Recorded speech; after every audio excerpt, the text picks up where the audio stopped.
You'd better listen up, because what I'm about to tell you is the honest truth. And in Dodge City, the truth can get a man killed quicker than a rattlesnake's bite. It started off simply enough. A hungry drifter named Homer Tisdale swiped a few potatoes from a new storekeeper in town, an open and shut case of petty theft. But when that same drifter got accused of a brazen daytime stagecoach robbery and cold-blooded murder, things took one turn into the territory of the bizarre after another. You see, we had us a new circuit judge roll into Dodge for the trial, a wizened old bird named Stokes, who seemed more interested in the bottom of a whiskey bottle than serving justice. What ensued in that courtroom, well, I've seen some strange brands of frontier law in my days as a U.S. Marshal. But what Judge Stokes had cooked up with a couple of unlikely accomplices made even a veteran like me question whether the law and outlaws had somehow got their badges crossed. Before the night was through, I found myself facing down the barrel of my own gun, held by the most unlikely of gun hands. What happened after that? Well, you'll have to saddle up and ride along to find out. The only guarantee is, in Dodge City, the tale is bound to take a few twists you'd never see coming. Around Dodge City and in the territory on West, there's just one way to handle the killers and the spoilers, and that's with a U.S. Marshal and the smell of Gunsmoke.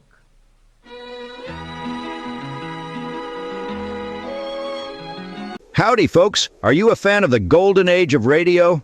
Well, I've got just the thing for you. This here's a portable 1 terabyte hard drive, loaded with over 37,000 old-time radio classics. That's right, including more than 415 episodes of Gunsmoke. Step back in time and relive the magic of yesteryear. For your very own collection, head on over to 1tb.brandoclassicradio.com. That's the number 1 and TB as in terabyte. Don't miss out on this journey through radio history.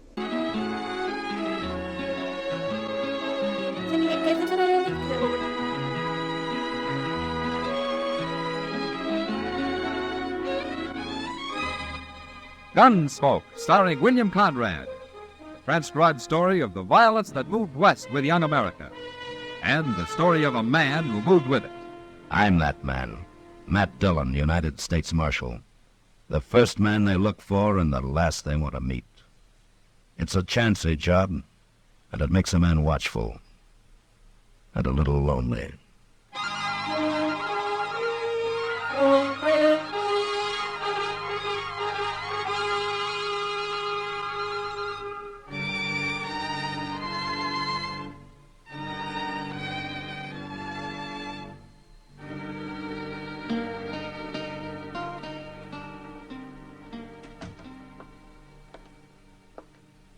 Matt!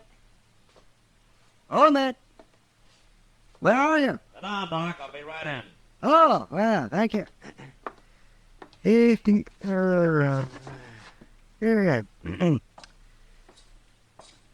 How are you, Doc? Fine. What are you doing out there, man?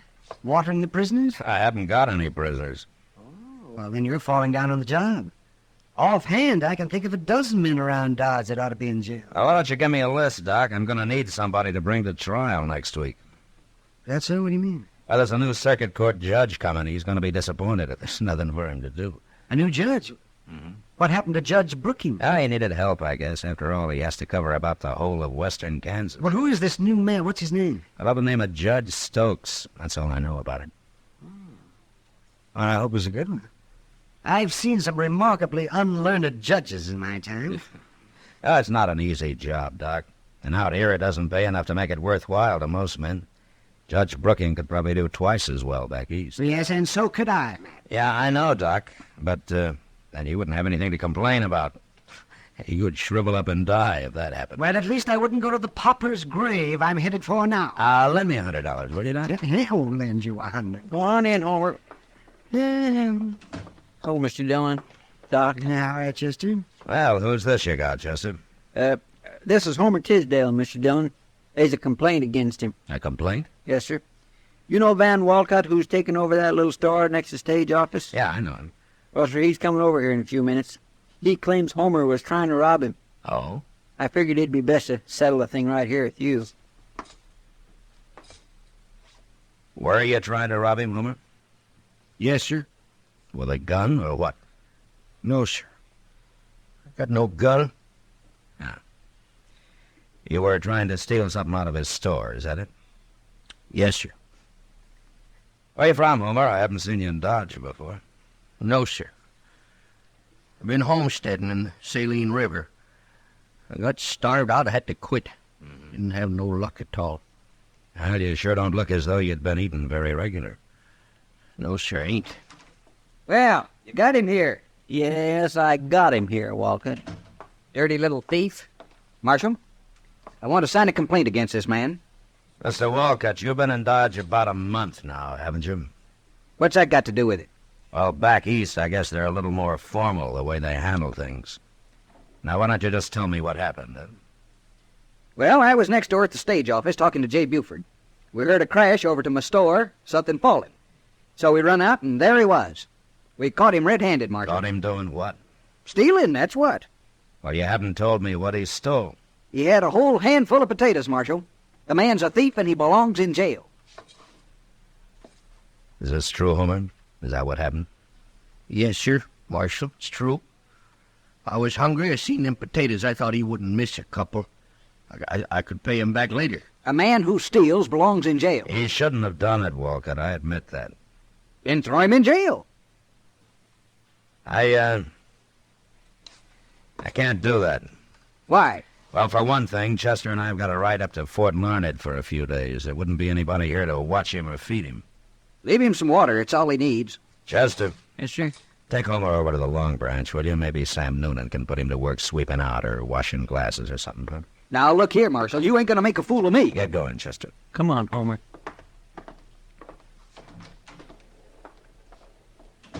Now, look, Marshal, I'm telling you... Mr. Walcott, why don't you go back to your store? Maybe somebody's found a few pennies and wants to buy that handful of potatoes.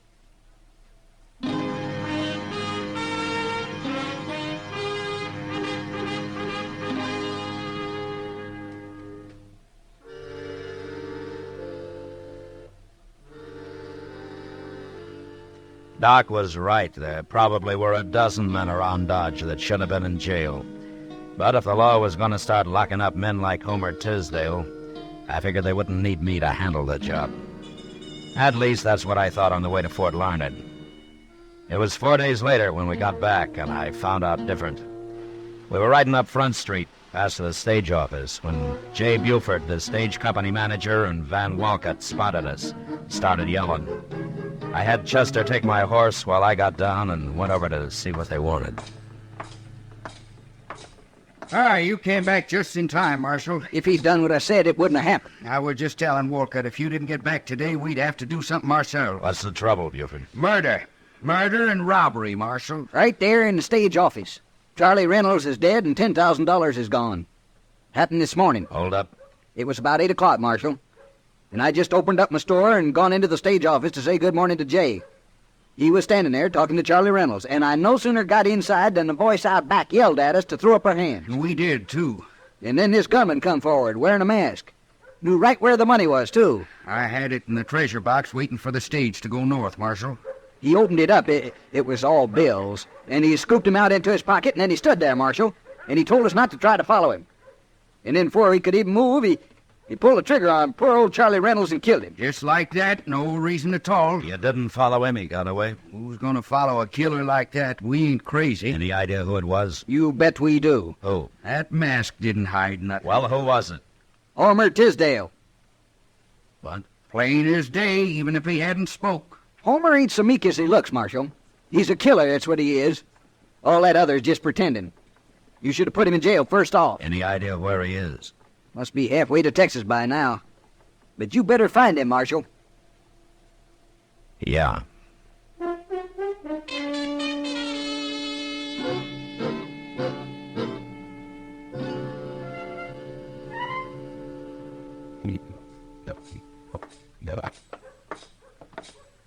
Well, that Homer's a mighty cool one if he's still in Dodge, Mr. Dillon. Well, maybe he hasn't heard about it yet, Chester. You don't think he did it, do you? We'll ask him if he's in here. There he is, sleeping out back them tables. Hello, Marshal. Chester. Hello, Homer. Feller's looking for a drink. It ain't 10 o'clock yet. Homer, how long have you been here? Come to work about 8:30, Marshal. Why? Where were you before that? Out back. Sam lets me sleep in the shed he's got out there. Homer, can you prove that you were out there at 8 o'clock? Did anybody see you? No, nobody ever comes out there. Why, Marshal? Well, the stage office was robbed this morning, and a man was shot and killed. J. Buford and Van Walcott witnessed it. They say you did it. Me? They're willing to swear to it. Well, I didn't rob him. I didn't kill nobody. I wouldn't do nothing like that, Marshal. You don't believe him, do you? It doesn't matter what I believe, Homer. But there are 2 witnesses, and you haven't even got an alibi. Marshal, I was right out back there. I was eating a little bread and some bacon a feller give me. Homer, will you promise me something? Why, sure, Marshal. What? That you won't leave Dodge. Oh, I'm in bad trouble, ain't I? Yeah. Well, I won't run, I promise.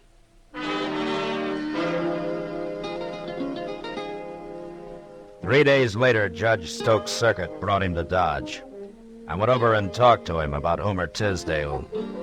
But it was like talking into a rain barrel, or rather a whiskey barrel. The judge seemed to have more interest in corn liquor than in the law. And all I could get out of him was that a jury would have to decide the case. So the following Monday morning, court was opened in an old dance hall across the railroad tracks. A jury was sworn in, and Judge Stokes took over. First, he put Van Walcott on the stand, then J. Buford. Chester and I sat with Homer and watched. Hey, Marshal, there's something I don't understand. What, Homer? Well, this judge, he's been talking to Wilcott about me, and now he's going to talk to Buford. Yeah? Well, ain't he going to ask me nothing? Oh, sure, he'll put you on the stand, but you'll have your own lawyer to help you. Well, what? That man sitting right over there, he's the lawyer the judge appointed to defend you. Oh. Well, how can he help me? He ain't even talked to me. He won't know what to say. Well, he will talk to you, Homer. I guess there's no hurry about it. Mr. Dillon, I never seen that lawyer before, did you? No, he's a stranger to me, too, Chester, but Judge Stokes seems to know him. Well, what I don't understand is why they ain't no persecutor. It's prosecutor, Chester. But I asked the judge about that, and he said that there was no need for one. Well, I guess he knows what he's doing. Buford's sworn in now. Let's listen. Now, Mr. Buford, we've heard the testimony in detail from Mr. Wilcott, so to speed things up a little, I'll just ask you a few questions. Yes, sir. You were at the stage office when the holdup took place, right?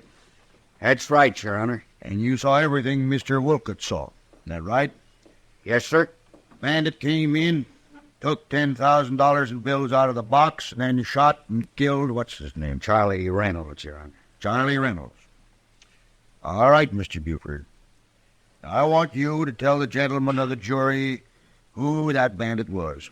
It was Homer Tisdale, Your Honor. Homer Tisdale. How'd you know it was him? Well, he had a mask on, but it didn't really hide nothing. It was him, all right. Besides, it was his voice, plain as day. And you knew him before? Sure. The day we caught him robbing Walcott's store. He's been a thief ever since he come to Dodge. Now look here. Your Honor. You're out of order, Marshal. Your Honor, he's giving the jury a wrong impression of this man. Sit down, Marshal, or I'll hold you in contempt.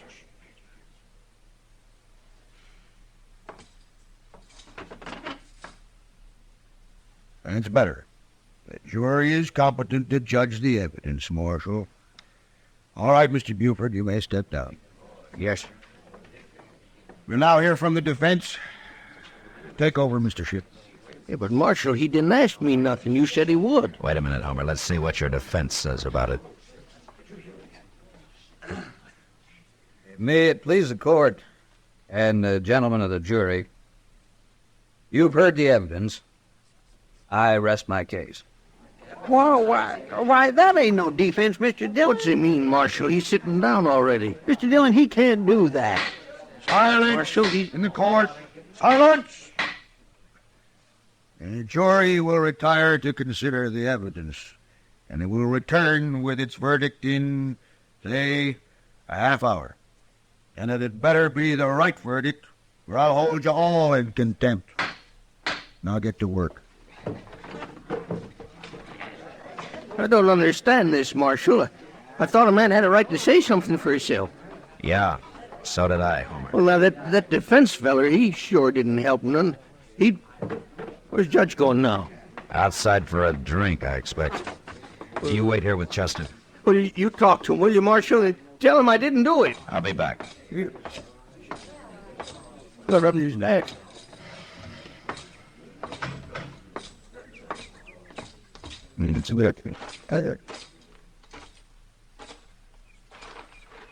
Have a nip, Marshal? No thanks, Judge. I always like to get the jury out. Gives a man time for a little refreshment.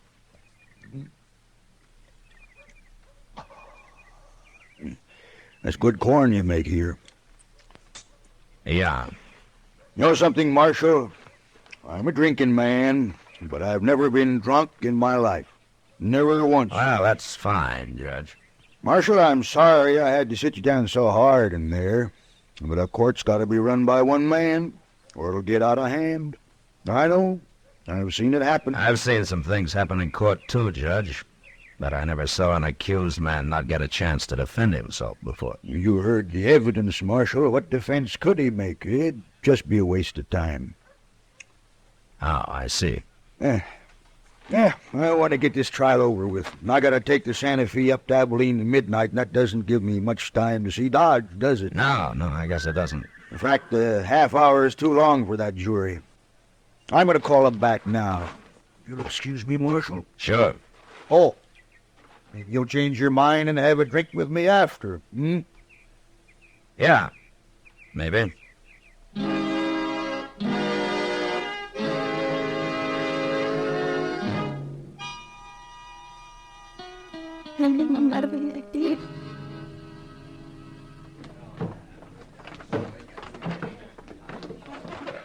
My, he sure didn't give that jury much time, did he, Mr. Dillon? No, he didn't, Chester. Marshal, what do you think they'll say? They haven't much choice, Homer. Well, gentlemen, have you reached a verdict? We have, Your Honor. Let's hear it. We find the defendant, Homer Tisdale, guilty. What? Homer Tisdale, stand I up. ain't guilty. I didn't do nothing. Stand up, Homer. Go on. Oh, it ain't fair. Homer Tisdale, you've been found guilty. Where's the money? What did you do with that $10,000? I ain't got it, Judge. I didn't take it. Honest. Silence! Since you won't tell us where you buried that money, I'm going to sentence you. For robbery, you get 20 years in prison. 20 years? But you'll never serve them, Homer Tisdale. You're a double-dyed monster. Your hands are steeped in human blood. Creatures of your like aren't fit to live. Away with you. For murder, I sentence you to be hanged by the neck until you are dead. Court dismissed. Marshal, did you hear? Marshal, did you hear what he said? Well, I ain't never seen nothing like that, Mr. Dillon. There might just as well have not been no trial at all. Take Homer to jail, Chester, and keep him there. Marshal. It ain't right, Mr. Dillon. It ain't right at all. Do it, Chester. Yes, sir. Where are you going? I'm gonna have a drink with Judge Stokes. What? Yeah. We're gonna become real good friends.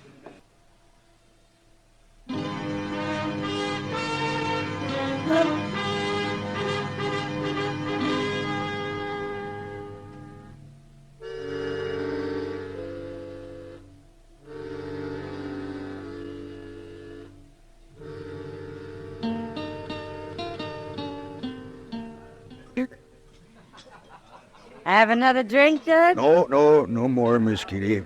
I've got to be going. Go on, pour him one, Kitty. He's got an hour yet before his train leaves. Sure. You'll have another, Judge. But There.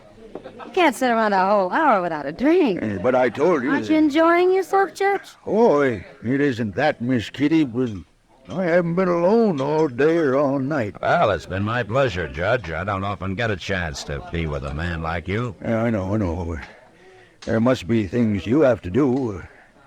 I don't feel right taking up your time this way. No, don't worry about him, Judge. People don't get real serious about breaking the law around here till after midnight anyway. I'll put you on the train, Judge, and then I'll get to work. No, I don't want anybody to put me on the train. It's less than an hour now. Marshal, I insist I go alone. I'm going to leave now. Well, it doesn't take that long to get to the depot, Judge. Well, I want to walk. Want to walk around a little first, by myself. And I like being alone sometimes. Everybody does. Oh, okay, Judge. I understand. You go on alone, if you want. I'm grateful to you, Marshal, for all you've done. Well, it was a pleasure meeting you, Miss Kitty. Goodbye, Judge. Look me up when you come back. And, of course, goodbye. Goodbye, Marshal. Goodbye, Judge. Let me know when he goes out the door, Kitty. I will. I don't know what this is all about, Matt, but I hope I did what you wanted. Now you were a real help. And it got pretty tiresome till we came in here.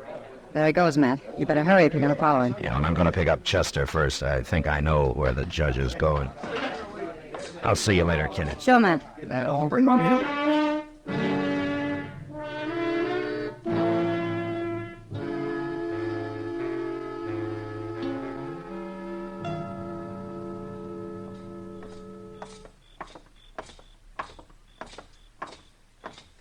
Gracious, it must have drove him crazy, Mr. Dillon. You was dogging him around that way. Well, it worried him some, Chester. That's how I knew I must be right. Here we are. We'd better watch through the side window or they'll see us. Yeah.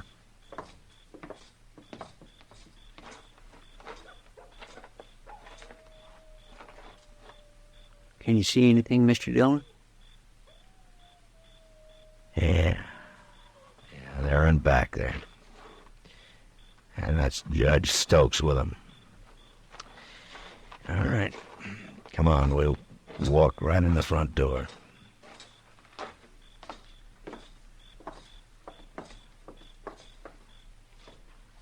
Now look, Chester, you get to one side when we go in, huh?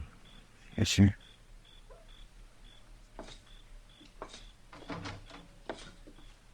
Who's that out front? Hi, Hat. Dillon. What's he doing here? Well, I thought you wanted to be alone, Judge. Shoot him, I tell you. He knows. Well, Buford, Walcott, which one of you is going to shoot me, huh? One of you must have a gun somewhere. You shot Charlie Reynolds. No? All right, then get your hands up while we search you. I got a gun, Marshal. Here. I'll give it to you.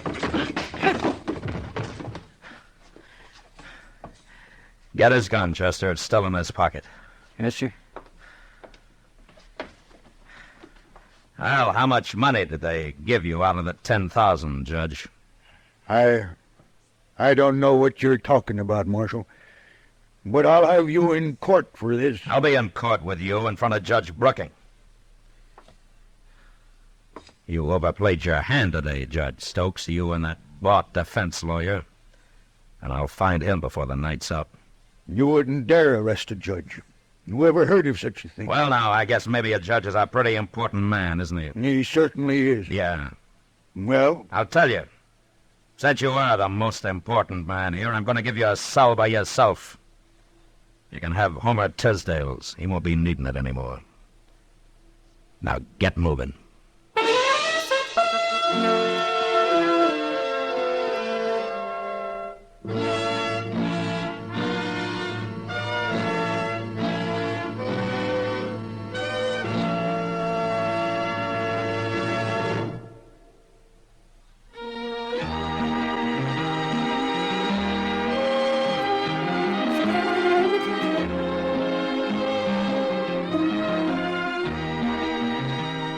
Gunsmoke, produced and directed by Norman Macdonald, stars William Conrad as Matt Dillon, U.S. Marshal. Our story was specially written for Gunsmoke by John Meston, with music composed and conducted by Rex Corey. Sound patterns by Tom Hanley and Ray Kemper. Featured in the cast were Lawrence Dobkin, Vic Perrin, John Daner, and Harry Bartell. Harley Bear is Chester, Howard McNear is Doc, and Georgia Ellis is Kitty.